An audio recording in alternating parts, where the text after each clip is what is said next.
मेरे प्यारे बच्चों, कैसे हैं आप? क्या आज आप कुछ नया सीखने के लिए तैयार हैं?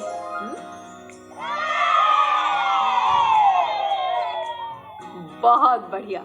आंकड़ों का प्रयोग और संकलन। इस वीडियो में हम सीखेंगे चित्र देखकर गिनना और आंकड़ों का अर्थ समझना, आंकड़ों का संकलन करना। आओ बच्चों, देखो यहाँ पर कुछ वस्तुएं हैं। देखकर बताओ कि ये कौन कौन सी वस्तुएं हैं। यहाँ पर कुछ किताबें, पेंसिलें, पेन और चौक हैं दीदी। हाँ, सही बताया। बच्चों, क्या आप ये बता सकते हो कि ये सभी संख्या में कितने कितने हैं? इसके लिए तो इन्हें गिनना पड़ेगा दीदी। हाँ पटर, लेकिन ये वस्तुएं तो बहुत सारी हैं। इनको गिनते गिनते तो हम इनकी गिनती भूल भी तो सकते हैं ना। तो क्या करें जिससे ऐसा ना हो? इसके लिए पहले तो हम इनके अलग अलग समूह बना लेते हैं और फिर इन्हें गिनकर इनकी एक सूची या तालिका बनाकर उनमें इनकी संख्या को लिख लेते हैं। ठीक? हाँ दीदी। पहले कॉलम में लिखेंगे वस्तुओं के नाम और दूसरे कॉलम में उनकी संख्या।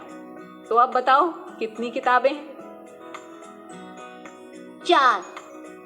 तो ये लिखा 4। अब बताओ बाकी वस्तुओं की संख्या भी बताओ। चलो। पेंसिलें हैं 7 और पेन 3। चौक 6 है दीदी। सही बताया। अब इनकी संख्या भी हमने लिख दी और हो गई हमारी तालिका तैयार। अरे वाह, देखो बच्चों, यहाँ पर कितने सारे रंग बिरंगे गुब्बारे हैं। क्या तुम ये बता सकते हो कि यहाँ पर कौन कौन से रंग के गुब्बारे हैं? यहाँ पर लाल, नीले, हरे और पीले रंग के गुब्बारे हैं दीदी। हाँ, अब इस तालिका को ध्यान से देखो। इसमें 2 कॉलम दिए गए हैं और हर कॉलम का एक मुख्य शीर्षक लिखा हुआ है। आपको तालिका में दी गई सभी जानकारियों को ध्यान से पढ़ना और समझना है और फिर मुझे बताना है कि आप इस तालिका को देखकर क्या-क्या समझ पाए। इस तालिका में 2 कॉलम बने हुए हैं। पहले कॉलम का शीर्षक है गुब्बारों का रंग, यानी इस कॉलम में यहाँ पर दिए गए गुब्बारों के रंग लिखे हैं। बिल्कुल ठीक। अब दूसरे कॉलम के बारे में भी बताओ। दूसरे कॉलम का शीर्षक है गुब्बारों की संख्या, यानी इस कॉलम में प्रत्येक रंग के गुब्बारों को गिनकर उनकी संख्या लिखनी है। बहुत बढ़िया बच्चों, चलो अब अलग अलग रंगों के गुब्बारों की संख्या को इस तालिका में लिखकर इसे पूरा करो। इसे कैसे पूरा करेंगे संपर्क दीदी? देखो, सबसे पहले है लाल गुब्बारों की पंक्ति। यहाँ पर 4 लाल गुब्बारे हैं, तो पहली पंक्ति में हम लिख देंगे 4। समझे ना? हाँ दीदी, यानी कि दूसरी पंक्ति में आएगा 2, क्योंकि यहाँ पर 2 नीले गुब्बारे हैं। एकदम सही।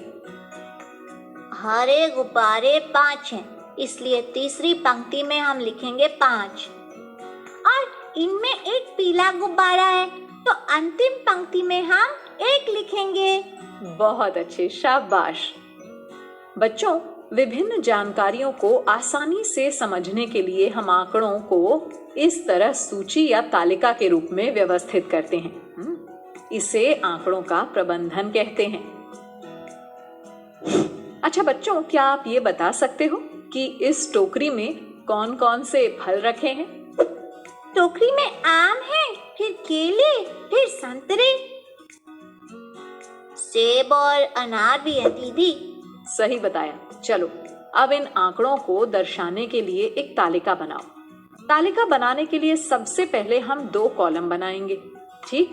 पहले कॉलम का शीर्षक होगा फल का नाम और दूसरे कॉलम का शीर्षक होगा फलों की संख्या। सही बताया। उसके बाद फलों के कितने समूह हैं, हम उतनी ही पंक्तियां बना लेंगे। यहाँ पर फलों के 5 समूह है ना, तो हम 5 ही पंक्तियां बनाएंगे। अब एक तरफ हम फलों के नाम लिख लेंगे और दूसरी तरफ उनकी संख्या। हाँ, पहली पंक्ति में लिखेंगे आमों की संख्या यानी 5 और दूसरी पंक्ति में केलों की संख्या यानी 2। फिर इसी तरह संतरों की संख्या लिखेंगे 4, फिर सेब 6 और अनार 3। अरे वाह, एकदम सही बच्चों, आप सब ने तालिका को तैयार कर दिया।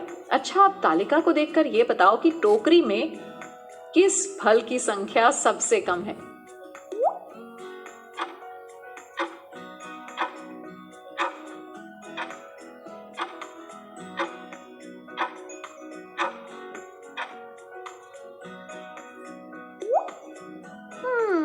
सबसे कम है 2, जो कि केले की पंक्ति में लिखा है, यानी केलों की संख्या सबसे कम है। बिल्कुल सही। अब ये बताओ कि टोकरी में सबसे ज्यादा कौन सा फल है और इसकी संख्या कितनी है।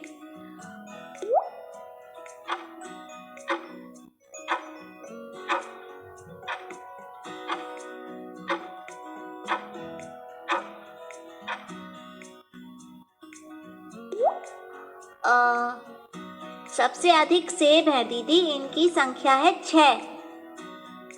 तो अब आप समझ गए ना कि कैसे हम समान वस्तुओं के समूह के लिए तालिका बनाकर आंकड़ों यानी जानकारियों का संकलन करते हैं और उन्हें पढ़ते हैं। जी दीदी।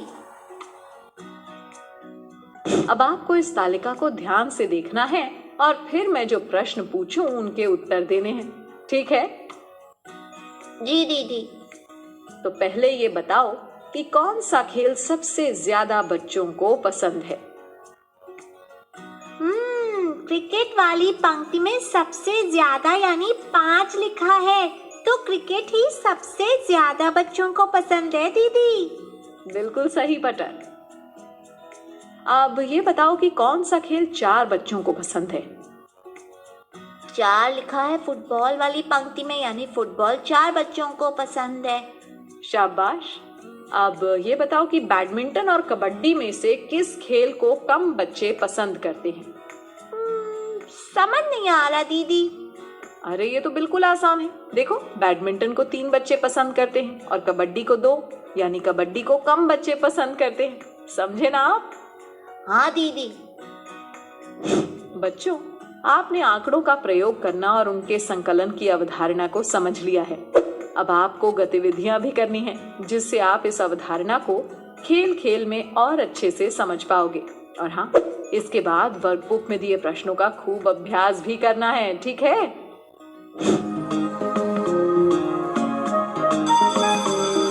ओके बच्चों, बाय बाय बाय। बच्चों, अब मैं जाती हूँ, कल फिर मिलने आती हूँ। इंग्लिश में अब होंगी बातें, मैथ सीखेंगे हंसते गाते। पहेली, किस्से और कहानी सुनना अब तुम मेरी